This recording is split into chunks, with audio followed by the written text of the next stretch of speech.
Olá. Dentre os conflitos existenciais, entendemos que um dos que mais nos incomoda é a morte. O que é para você a morte? Hoje vamos conversar um pouco, então, dentre esses conflitos existenciais, sobre a fisiologia da morte. Lembrando que os comportamentos perturbadores que se apresentam como testes de resistência para o indivíduo humano, enfocados à luz da psicologia, da psicanálise, da psiquiatria, sob o prisma, porém, da filosofia espiritualista, da codificação espírita, nessa sua feição de filosofia, mas também já com o olhar e com algumas comprovações da ciência, como era de grande especialização do Hippolyte Léon Denis Rivail, convidado, então, a observar os fenômenos transcendentais, o que fez com grande mérito. Diz a Joana de Ângeles, analisando a morte, diz que a fatal idade biológica estabelece que tudo quanto nasce, morre. O processo de desenvolvimento celular, nas suas contínuas transformações, alcança um momento no qual cessa, dando início a outra ordem de fenômenos transformadores. Então, cessando as transformações celulares, alcançando o momento em que cessam essas transformações, ocorrendo a morte do corpo, inicia-se uma outra ordem de fenômenos transformadores. Mas a nossa ciência ainda tem dificuldades de aceitar, quer dizer, como ciência, os fenômenos transcendentais, dentre eles o que vem após a morte.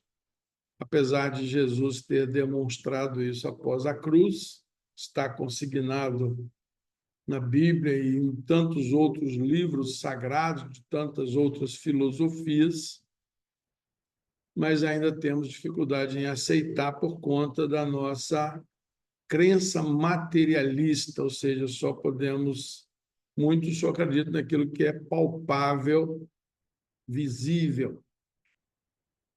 Então, por mais envolta em mitos e tradições, mascarando-se e confundindo o pensamento humano, a morte consiste na interrupção dos procedimentos vitais que mantêm o organismo em atividade, determinando-lhe a cessação. Então, esse fenômeno ainda confunde, ainda mascara o pensamento humano. O que pensar diante da morte? Especialmente diante da morte de um ente querido, ou de vislumbrarmos a nossa própria morte.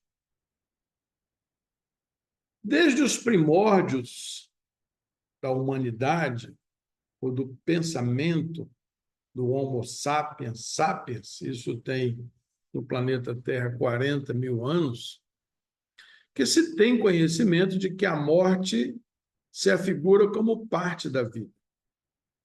Por uns, considerada como etapa final do ser, e por outros, aceita como inevitável, ensejando novas experiências transcendentais. Então, essas experiências transcendentais é que começam a ser percebidas pela psicologia transpessoal, especialmente com as observações do Carl Gustav Jung, um dos grandes pesquisadores da alma humana. No arquipélago constituído por aproximadamente 70 trilhões de células que constituem o corpo humano adulto, as suas transformações apresentam-se incessantes, de forma que a complexa máquina orgânica prossiga em trabalho harmônico. A cada segundo, morrem 30 milhões de hemácias, células hemácias, que são substituídas por outras. Da mesma maneira, em cada 15 minutos, uma parte expressiva do corpo cede lugar a outra substituta, graças à qual a vida prossegue inalterada. Esse é o sentido da vitalidade com o qual devemos cuidar para a manutenção da saúde do corpo e manutenção, então, desta vitalidade que se prolonga ao longo da evolução científica. A nossa longevidade está sendo prolongada. Então, nós vamos ver aqui que a memória das células, por meio de admirável automatismo, repete as experiências das anteriores. Então, a célula tem uma memória, por exemplo, morrem células da pele e nascem células da pele, por conta desse processo contínuo de renovação, de transformação, mas a memória celular não é perdida. Ela se renova com a mesma organização, com a mesma composição, assim como acontece também com os vegetais, com os animais. Então, o mundo celular se comporta também igual. Como se você planta uma semente de laranja, vai nascer um pé de laranja. Se planta uma semente de manga, vai nascer um pé de manga. Então, as células também têm essa memória do órgão em que elas falecem e renascem. Então, preservar o corpo dos agentes destrutivos tem sido a luta da inteligência, hoje, através da ciência e da tecnologia, de maneira a mantê-lo saudável e operacional, facultando prazer e felicidade. Apesar disso, o mistério da morte, o que acontece durante e depois desta etapa das mutações orgânicas, da manutenção saudável operacional do organismo. Então, ensejou a filosofia as reflexões que deram margem ao surgimento de inúmeras escolas de estudos, de debates, de lutas, algumas encarniçadas, como algumas escolas acerca da morte vai ensinar que é alguma coisa muito ruim. Se de um lado, quando ocorrem insucessos e sofrimentos na existência, a busca da morte tem sido algo perturbador, como solução enganosa em luta feroz contra o instinto de conservação, sobre outro aspecto, persiste um desejo predominante em a natureza humana para driblar a morte, prolongando a vida e tornando a vida eterna no corpo físico. Então, aqui nós vamos ver na mitologia já, né, algumas referências mitológicas sobre imortalidade atribuída a alguns deuses, como aqui na Odisseia, em que as sereias invejavam Ulisses por ser ele um mortal, enquanto que as sereias eram imortais. Por outro lado, em Viagens Maravilhosas, de Gulliver, vai visitar aí países que em cada 100 anos nasce uma geração de imortais físicos, Então, a mitologia, as fantasias humanas caminham aí para lugares que confundem o pensamento humano. É de todo inevitável a organização dos tecidos fisiológicos em face da transitoriedade de que se constituem. Após o nascimento do corpo, a fatalidade biológica responsável pelas transformações leva o corpo ao amadurecimento, à velhice e à morte das suas formas.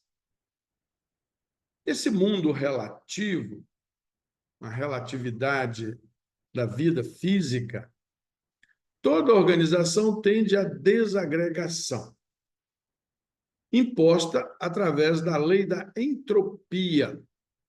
A lei da entropia é responsável pela quantidade de desordem de qualquer sistema. Dessa maneira, toda forma organizada marcha para o caos.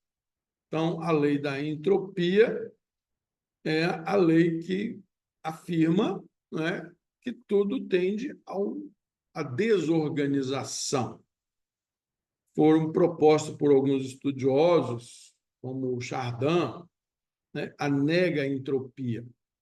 E aí é esse esforço da nega-entropia que tem levado a ciência à manutenção da organização, inclusive da própria organização biológica, e vemos aí ganhos, né, de longevidade por esta luta contra a entropia.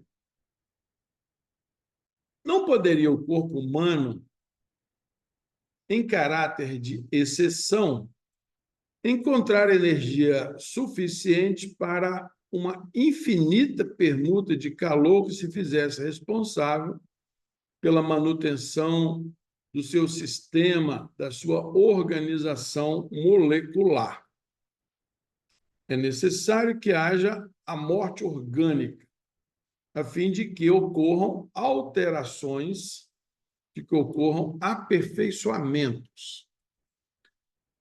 Tem sido por meio do processo nascer, viver, morrer, que as formas aprimoram-se através dos milhões de anos em sucessivas experiências, agasalhando o princípio espiritual que as vem modelando na busca de melhor estrutura e mais perfeita harmonia. Esse princípio espiritual que vem modelando as formas e aprimorando-as hoje, pela ciência espírita, reconhece-se é uma função do perispírito. Então, nós vamos ver também aí que as formas morfogenéticas, responsáveis pela manutenção de reprodução de padrões, como já visível na própria biologia, na própria psicologia transpessoal, que começa a compreender, então, tanto os fenômenos da renascimento pela memória, pela transmissão de um padrão mórfico armazenado em alguma memória, quanto pela entropia, né, que vai ensejar aí também essa busca pela luta, pela nega-entropia, também interagindo de forma, compreendemos hoje, transcendental. E o que transcende a matéria é uma atividade espiritual. Então, morre uma organização celular, facultando o surgimento de outra, como acontece com a planta vergastada pela tormenta, que logo após se renova com exuberância. Então, pela tormenta ou pelas estações. Então, as plantas também passam por fases, assim como alguns animais, em determinadas estações, em determinadas condições de temperatura, de umidade, né? de calor, elas passam por modificações importantes, mas sempre renovam-se mais belas muitas vezes. Essa sombra, conforme Platão denominava o corpo, é temporária residência do ser, o espírito imortal. Então, veja que o Platão já tentava ou se esforçava por esclarecer ou por compreender esta relação entre o corpo e o espírito. Estamos falando de cerca de 2.500 anos antes de Cristo, aliás, de 500 anos antes de Cristo, né? Mais de 2.500 anos. Então, o Platão então compreende o corpo como uma sombra, ou seja, como incapaz de compreender-se. E a busca então da compreensão pelo espírito é que vem trazendo luzes para a sombra, que é a vida material. Então, a consumpção, porém, é apenas aparente, porquanto as moléculas que os constituem voltam a reunir-se, formando outras expressões materiais, outros corpos. Daí já a ciência começar a desmistificar alguns conceitos que confundiram, ou ainda confundem o pensamento humano, como, por exemplo, a de que no dia do juízo final, né, os corpos putrefatos retornarão à vida. A ciência já demonstra essa impossibilidade, até porque o material orgânico que compunha aqueles corpos hoje desfeitos, né, pela putrefação, elas já, na verdade, ocupam outros corpos. Então, o aniquilamento é uma pobre visão dos débeis órgãos dos sentidos. Órgãos dos sentidos. Temos aqui já uma novidade que a ciência começa a mostrar. Não é o ouvido quem ouve, o responsável único pela audição. Para você compreender o que eu estou falando, é necessário que você ouça, isso é um órgão do sentido da audição. Mas a audição vai ser processada depois das camadas corticais. Então, é por si só um fenômeno transpessoal, um fenômeno transcendente, ou seja, que transcende a matéria. E aquelas pessoas que ouvem vozes que não a sua, né? Aí estamos falando de um fenômeno que transcende o próprio espírito e interage com outros espíritos. E nós vamos tendo provas da imortalidade, mas que ainda temos dificuldade de entender por conta da confusão que fazemos com o pensamento e também dos nossos preconceitos, que muitas vezes, em razão da nossa lealdade aos nossos ancestrais, à nossa própria cultura, nós teimamos ou resistimos em aceitar pensamentos como esses, não é? E aí temos hoje, então, já comprovações de que os sentidos não são fisiológicos. Os órgãos facultam a compreensão dos sentidos através das percepções.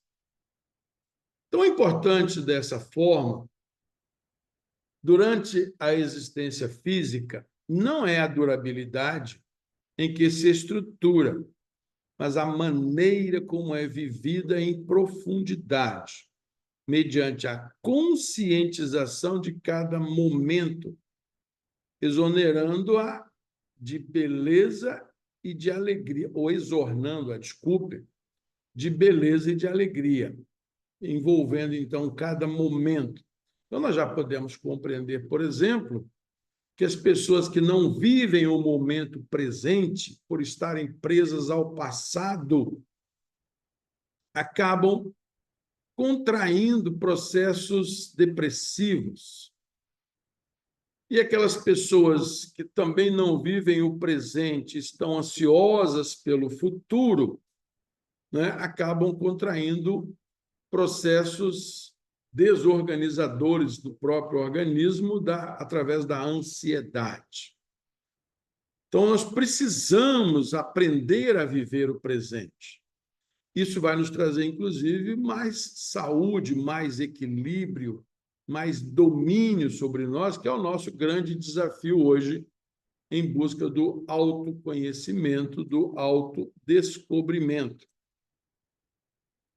O temor da morte, por um lado, é resultado de atavismos arcaicos, dos pavores das forças ignotas da natureza, quando o homem primitivo lhe sofria o terrível guante dos medos das eternas punições, sem misericórdia nem compaixão, das fantasias perversas que foram inculcadas através dos milênios na mente humana. Então, nós vamos ter nos próprios livros sagrados, né, castigos divinos através de pestes, através de dilúvios, através de fenômenos climáticos. Imaginemos, por exemplo, o que aconteceu recentemente no Brasil, no Rio Grande do Sul, visto em tempos atrás, é um fenômeno provavelmente muito maior do que o dilúvio relatado na Bíblia. Então, um fenômeno com um alcance que, imaginemos que, na época do dilúvio, as distâncias que o ser humano conseguia percorrer eram muito menores.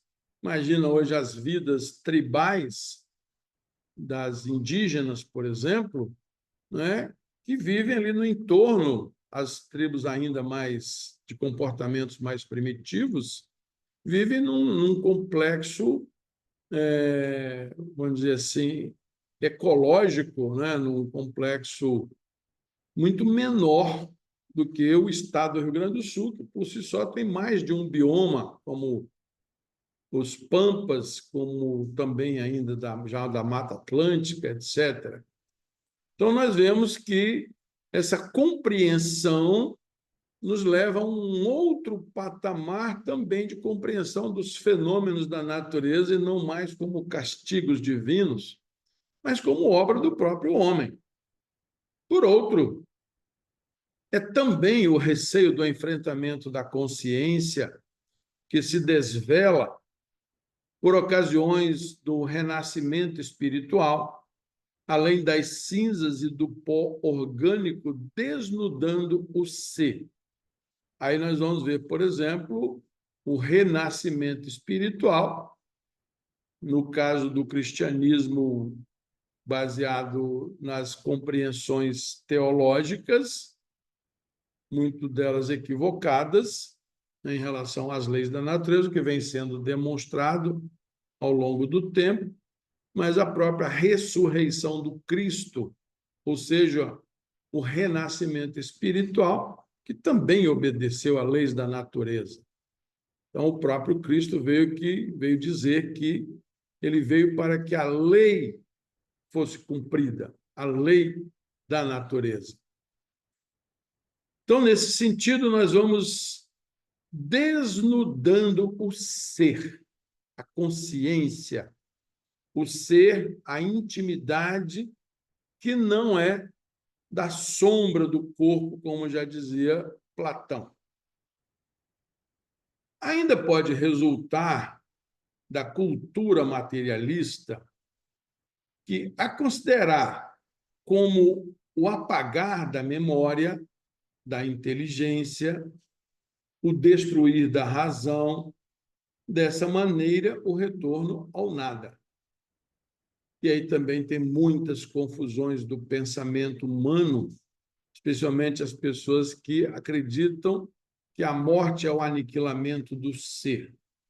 Mas, repetindo, esse desnudar do ser, como feito por Jesus, e como tantas aparições de santos, tantos milagres que as pessoas acreditam ter sido realizado por muitos mortos.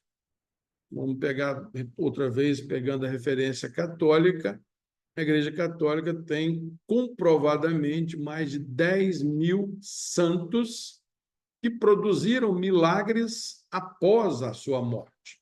E essa, aliás, é uma das condições para que o ser que sobreviveu e continua agindo seja considerado, ou seja, santificado, seja canonizado e depois santificado.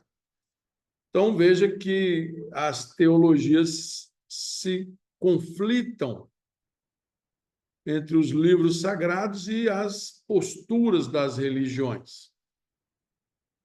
O quimismo cerebral, por mais se estabeleçam teorias em torno da sua responsabilidade na construção do pensamento, da consciência, da razão, não consegue oferecer a visão real em torno da lógica do existir, dos raciocínios abstratos, como resultados de conexões neuronais, facultando elucubrações e concepções audaciosas.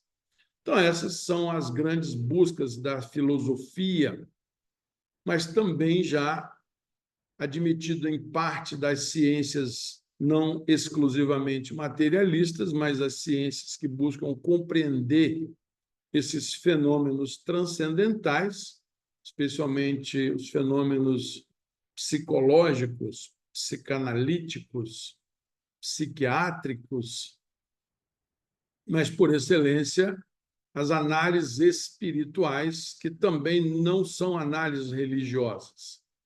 São análises fundadas nesses fenômenos humanos, na compreensão do ser, da intimidade do ser. Isso é espiritualidade. Compreender que os fenômenos espirituais são inexplicáveis, são mistérios, é uma postura religiosa. Então, aí os dogmas que vão sendo revelados pelas ciências a desnudar, então, essa complexidade do ser. O cérebro, vai dizer a Joana de Anjos assim, o cérebro não produz a mente, razão pela qual a sua morte não deve constituir motivo de temor.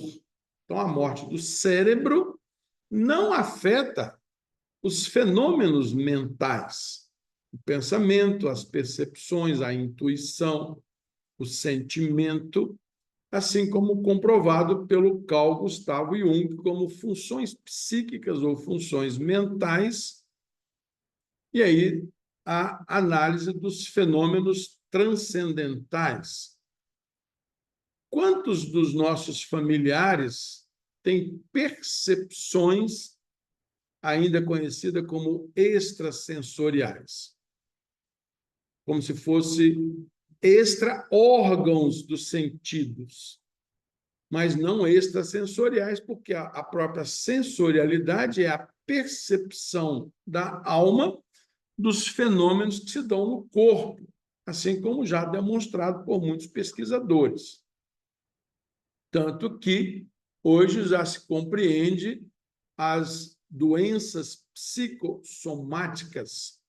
Então, as alterações orgânicas em razão da postura mental já é amplamente comprovada.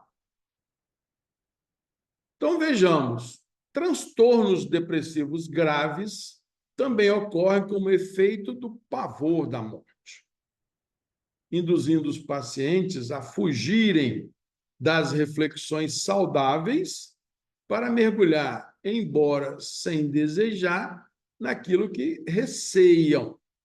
Por exemplo, uma pessoa que sofreu muito a perda de um ente querido vai ter muito medo da morte. principalmente se ela não tem nenhuma compreensão de que esse ente querido pode se comunicar, por exemplo, como comprovado muitas vezes pelo Chico Xavier, através das cartas que o Chico recebia para as mães com perdas de filhos, com muito sofrimento, que virou, inclusive, um filme bastante visto hoje, né? As Mães de Chico Xavier.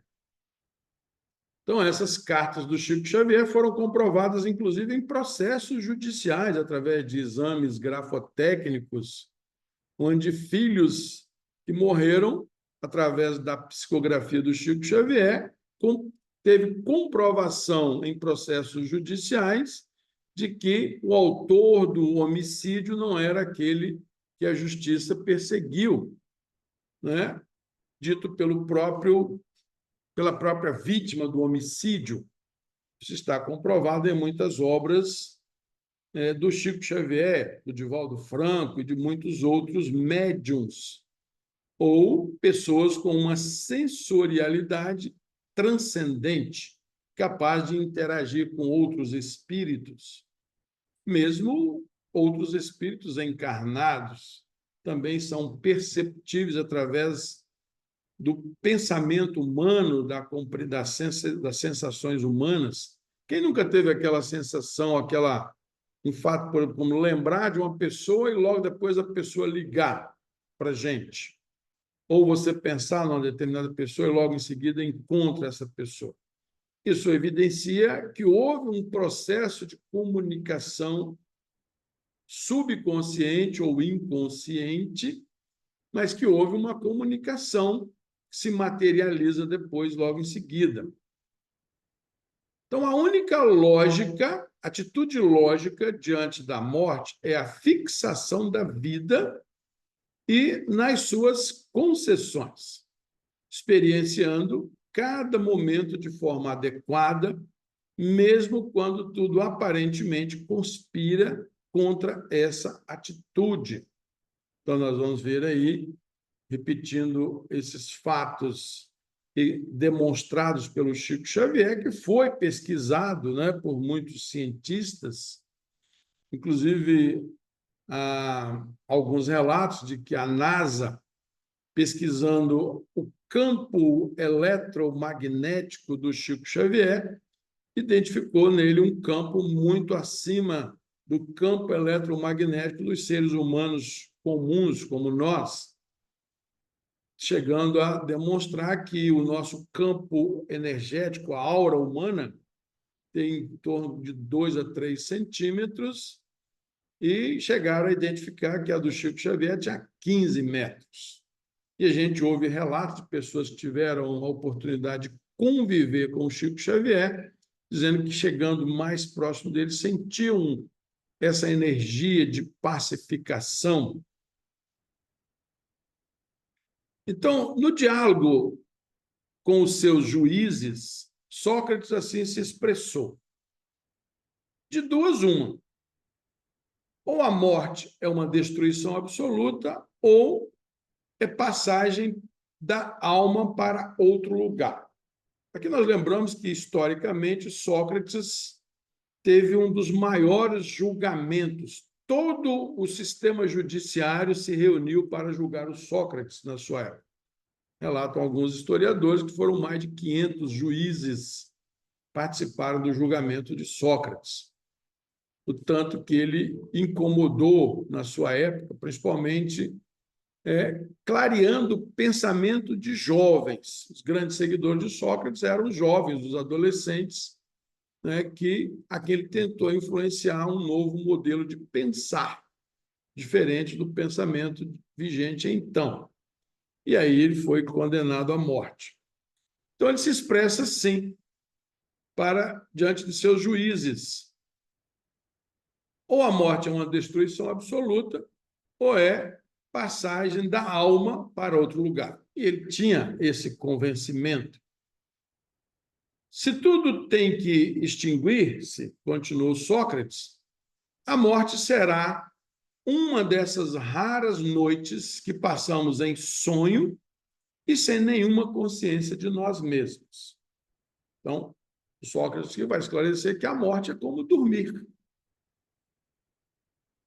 Porém, se a morte é apenas uma mudança de morada, a passagem para o lugar onde os mortos se têm de reunir, que felicidade a de encontrarmos lá aqueles a quem conhecemos. Então, imagina que se agora tivéssemos já essa convicção que tinha o Sócrates, de que iremos reencontrar os entes queridos que julgamos perdidos ou idos para o nada com a perda de todo o afeto, olha quanto consolo isso traria já, de imediato. Então, o meu maior prazer seria, diz o Sócrates, examinar de perto os habitantes dessa outra morada, de que também falou Jesus, das muitas moradas da casa do Pai, e de distinguir lá, como aqui, como nos corpos, na vida física, os que são dignos dos que se julgam tais e não o são. Mas é tempo de nos separarmos, afirma Sócrates aos seus juízes. Eu para morrer, vós para viverdes. Mas aqui já se sabe, esse diálogo do Sócrates está registrado por Allan Kardec em O Evangelho segundo o Espiritismo, na sua introdução, onde ele vai fazer ali alguns diálogos de Sócrates. Então, esse é um deles. Então, nós temos aí, sobre a fisiologia da morte, algumas considerações que podem nos fazer pensar, refletir e até imaginar por que temos tanto medo da morte. Se já temos tantas comprovações da vida após a morte. É hora de pensarmos um pouco sobre o que realmente nos causa medos, levando a adoecimentos, como a depressão, por exemplo. Então, se você quiser se manifestar, fazer considerações, questionamentos, tem aí nas nossas redes sociais, especialmente na base Direito Social Sistêmico, seja no site, no Instagram. Trabalhamos aqui também junto com a psicologia, a doutora Sandra, né, que é uma psicóloga, a gente já diz assim, de sistêmica, já conseguimos compreender e analisar esses grandes conflitos, até mesmo a morte, sobre um ponto de vista da filosofia, da ciência, com essas muitas evidências já materializadas na nossa literatura, nas artes, de muitas formas. Paz e serenidade para o seu dia, para a sua existência.